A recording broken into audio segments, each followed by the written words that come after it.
এই এই সরকার পতনের জন্য যা করার দরকার তাই করতাম যদি আমার সেই ম্যান পাওয়ার মানি পাওয়ার থাকতো। ওকে, এই সরকার পতনের জন্য চাইলে আপনি ষড়যন্ত্র করতে পারতেন। ফ্যান্টাস্টিক। আমরা একটু এই সরকার যা করার তাই করতাম। বিশেষ করে বর্তমান সরকারের অত্যাচার, নির্যাতন, নিগ্রহে আমাদের কাছে মনে হয়েছে যে এই ফ্যাসিবাদের পতন হওয়ার মধ্যে দিয়ে এই দেশের মানুষ একটা মুক্ত বাতাসে অক্সিজেন গ্রহণ করতে পারবে। কাজেই এদের পতন কিভাবে ঘটানো যায় দিনে রাত্রে ধ্যানে জ্ঞানে এরকম একটা ভাবনা আমার ছিল, আমার সহকর্মীদের ছিল। তখন অনেকে বলেছে যে এরকম একটা আন্দোলন হচ্ছে, এই আওয়ামী লীগ বিএনপি থাকবে না, একটা বিকল্প সরকার গঠিত হবে, এই সরকারের পতন হবে, তো তোমাদের সেখানে অবস্থান কি হবে? স্বাভাবিকভাবে সরকার বিরোধী কোনো তৎপরতার কথা যদি বলা হয় সেখানে আমাদের প্রাথমিকভাবে নৈতিক মোরাল গ্রাউন্ড থেকে দলীয় পজিশন থেকে অবস্থান থাকবে। তারপরে যখন আমি একটু শুনে আমার শেষ করতে দেন।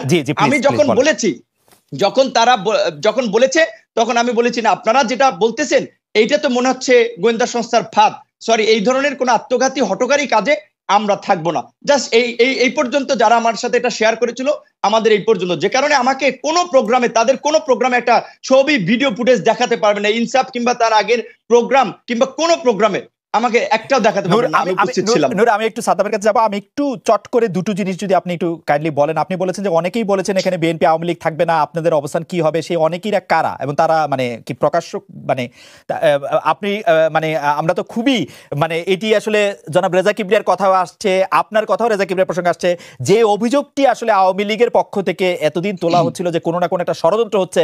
আপনারা কি সেই ষড়যন্ত্র করছিলেন আসলে, বা সেই ষড়যন্ত্রের মুখ কি আপনারা?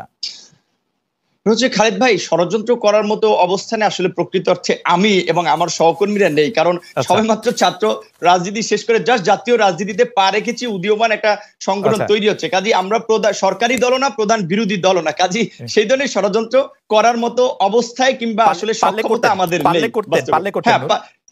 এই সরকার পতনের জন্য যা করার দরকার তাই করতাম যদি আমার সেই ম্যান পাওয়ার মানি পাওয়ার থাকতো। ওকে, এই সরকার পতনের জন্য চাইলে আপনি ষড়যন্ত্র করতে পারতেন। ফ্যান্টাস্টিক।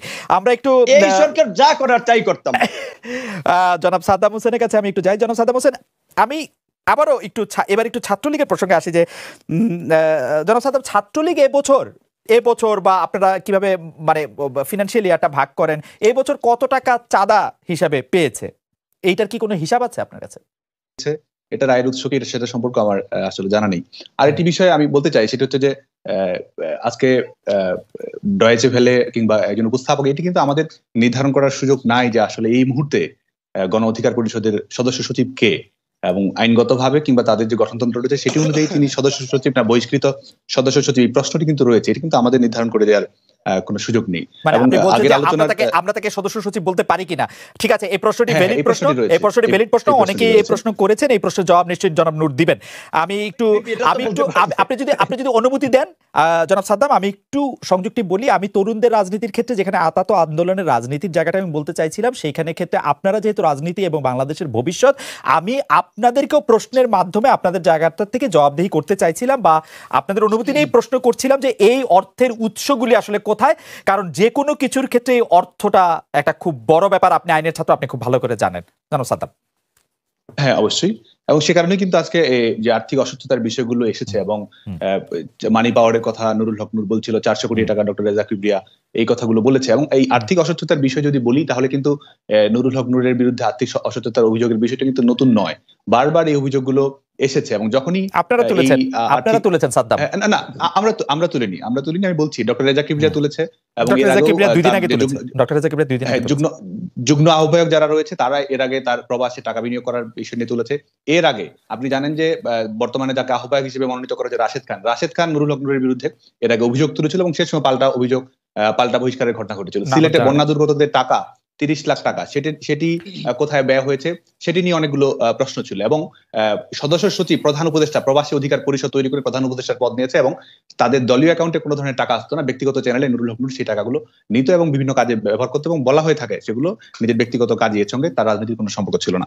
এবং আমরা বাংলাদেশ ছাত্রলীগের রাজনীতির সঙ্গে যারা সম্পৃক্ত রয়েছে, এটি একটি ছাত্র সংগঠন, এবং এটি স্বাভাবিকভাবে আমাদের গঠনতন্ত্র অনুযায়ী, আপনি যেহেতু গঠনতন্ত্রই পড়েছেন, সেখানে আমাদের চাঁদার একটি নির্ধারিত হার রয়েছে, এবং আমাদের কাউন্সিল যখন হয় কাউন্সিলের সময় কিন্তু আমরা যেহেতু অনেক প্রত্যাশী থাকে এই বিভিন্ন পদের বিষয়ে, সেখান থেকে আমরা কাউন্সিল ফর্ম, মনোনয়ন ফর্ম বিক্রি করে সেখান থেকে আমাদের কিছু টাকা রয়েছে। আমাদের রূপালী ব্যাংকে আমাদের একটি, জনতা ব্যাংকে আমাদের একটি অ্যাকাউন্ট রয়েছে এবং সেখানেও কিন্তু আমাদের টাকার পরিমাণ, একটি সুনির্দিষ্ট টাকার পরিমাণ সেটি রয়েছে। আমাদের সাংগঠনিক কর্মকাণ্ড পরিচালনা করতে আমরা বাংলাদেশ ছাত্রলীগের নেতাকর্মীদের চাঁদার উপরে নির্ভরশীল থাকে এবং শুভাকাঙ্ক্ষীরা যারা বাংলাদেশ ছাত্রলীগের সাবেক নেতৃবৃন্দ রয়েছে তাদের কাছেও আমরা অনেক সময় এই বিষয়ে সহযোগিতা গ্রহণ করে থাকি। জনাব সাদ্দাম, আমি আপনাকে আপনার গঠনতন্ত্রটি প্রায় আপনার পুরোপুরি মুখস্থের মতোই আছে, সেজন্য আমি একটু আপনাকে গঠনতন্ত্রের চারই তো বোধ হয় না, ছয় যেটি সাংগঠনিক কাঠামো, ছাত্রলীগ সাংগঠনিক দিক দিয়ে আপনি দেখেন এখানে অনেকগুলি কমিটি আছে। বাংলাদেশ ছাত্রলীগ কেন্দ্রীয় নির্বাহী কমিটি আছে, সংসদ কমিটি আছে, জেলা কমিটি আছে, উপজেলা কমিটি আছে, থানা আছে, ইউনিয়ন আছে, ওয়ার্ড ও বিশ্ববিদ্যালয় শাখায় বিভক্তি ইউনিট আছে, মহাবিদ্যালয় শাখা, মাধ্যমিক বিদ্যালয় শাখা আছে, মহানগর উত্তর দক্ষিণ আছে, আপনি জানেন ঢাকা মেডিকেল কলেজ, এরকম অনেকগুলি শাখা আছে। আপনাদের গঠনতন্ত্রের 23 অনুযায়ী এটি ঠিক, প্রত্যেক সদস্য মাসে 20 টাকা করে চাঁদা দিবেন, অন্যরা 15 টাকা দিবেন, কেউ 10 টাকা দিবেন, 5 টাকা দিবেন, এবার চাঁদা দিবেন, 3 মাস চাঁদা বাকি থাকলে সেটি হবে। কিন্তু আপনি যদি 25 খেয়াল করেন, আপনি দেখবেন যে এখানে একটি তহবিল বলে একটি ব্যাপার আছে, যেটি হচ্ছে 25-এর খ, যেটি আপনাকে অ্যালাউ করে, আপনার সংগঠনকে অ্যালাউ করে চাঁদা, এককালীন অনুদান, সদস্যের চাঁদা, ছাত্রলীগ কর্তৃক প্রকাশিত বিভিন্ন পুস্তকাদির বিক্রয়লব্ধ অর্থ ইত্যাদি তহবিল সংগ্রহের ক্ষমতা প্রত্যেক শাখারই আছে। আমি সেখান থেকে জানতে চাইছিলাম আপনাদের প্রত্যেক শাখা যে এই চাঁদাগুলি গ্রহণ করে বিভিন্ন জায়গা থেকে আঞ্চলিকভাবে, কারণ যে যেভাবে পারে সেটা করতে পারবে, সেটি কেন্দ্রীয়ভাবে আপনাদের জানায় কিনা, সেটির কোনো অডিট হয় কিনা, সেটির কোনো হিসাব আছে কিনা, এই বছর আপনারা কত টাকা চাঁদা পেয়েছেন? দেখুন, আমাদের যে ব্যাংক অ্যাকাউন্ট রয়েছে সেখানে 20 লাখ টাকার মতো রয়েছে এবং আমাদের যে এই টাকাগুলোর চিকিৎসা তহবিলের বিষয় কিন্তু আমাদের যে মূল তহবিল রয়েছে ছাত্রলীগ কর্মীদের চিকিৎসার সহায়তার বিষয়ে আমাদের গঠনতন্ত্রে সুস্পষ্ট উল্লেখ থাকে।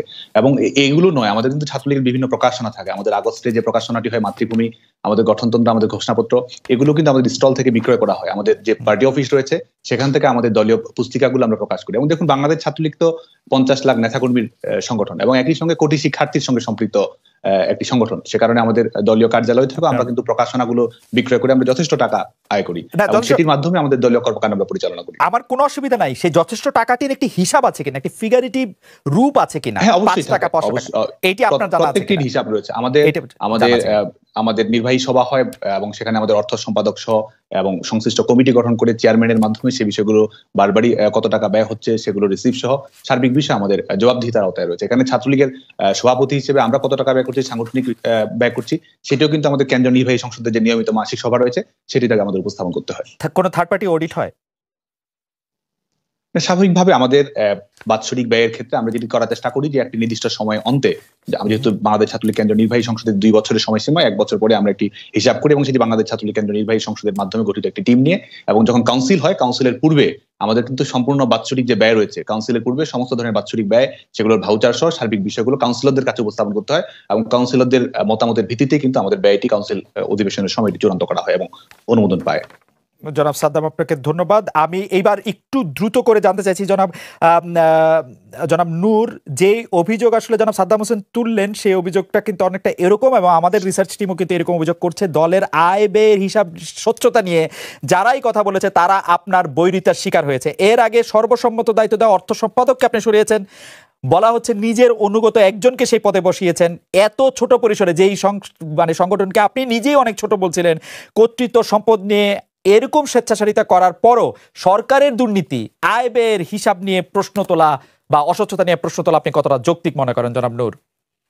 তো আপনার ডয়চে ভেলের একটা টিমকে পাঠান, আমার দলের এই অর্থ বিষয়ে তথ্য নেওয়ার জন্য পাবেন। আমি তো বলেছি আমাদের অর্থ কমিটি আছে, অডিট কমিটি আছে, কেন তারপর আমাকে আসলে ব্যক্তিগতভাবে এখানে বলছেন অর্থ সম্পাদককে আপনি সরিয়ে দিয়েছেন যেহেতু অর্থ নিয়ে প্রশ্ন। এখন না হলে রেজা কিবরিয়া দলে আপনার নাই, কিন্তু তিনি তো দলে ছিলেন সে সময়, তো তার এখতিয়ার, তিনি আহ্বায়ক, তার স্বাক্ষর ছাড়া আমি কি কোনো কাজ করতে পেরেছি? যা সিদ্ধান্ত হচ্ছে, মিটিং এর সিদ্ধান্ত হচ্ছে, রেজুলেশন আছে, আপনি খাতাগুলো চেক করতে বলেন। অনুমান নির্ভর কথা অনেক কিছু শুনে আপনি বলবেন না। আমি শুধু পুরনো প্রশ্নটাই শুধু করি, আমি শুধু পুরনো প্রশ্নটা সংযুক্ত করি যে ডক্টর রেজা কিবরিয়া যখন যুক্তরাষ্ট্রে অবস্থান করেছিল তখন কিন্তু তার সই নিয়ে প্রবাসী অধিকার পরিষদের কমিটি গঠন করা হয়েছে এবং সেখানেও আর্থিক বিষয়টি ডক্টর রেজা কিবরিয়া প্রবাসী অধিকার পরিষদ করতে ডক্টর রেজা কিবরিয়া সই লাগে না আসলে। কিন্তু ঘটনা হচ্ছে যে জনাব নূর, আমি এই প্রশ্নটি আগে একটু করতে চাই যে আপনি কি আসলে গণ অধিকার পরিষদের সদস্য সচিব? এটির একটু ব্যাখ্যা দেন, কারণ এটি আমাদের দর্শকরা এর কাছে ব্যাখ্যা চাইছেন, সাদ্দাম তো চাইলেনি, আর নিশ্চয়ই আপনি বলবেন। জি প্লিজ।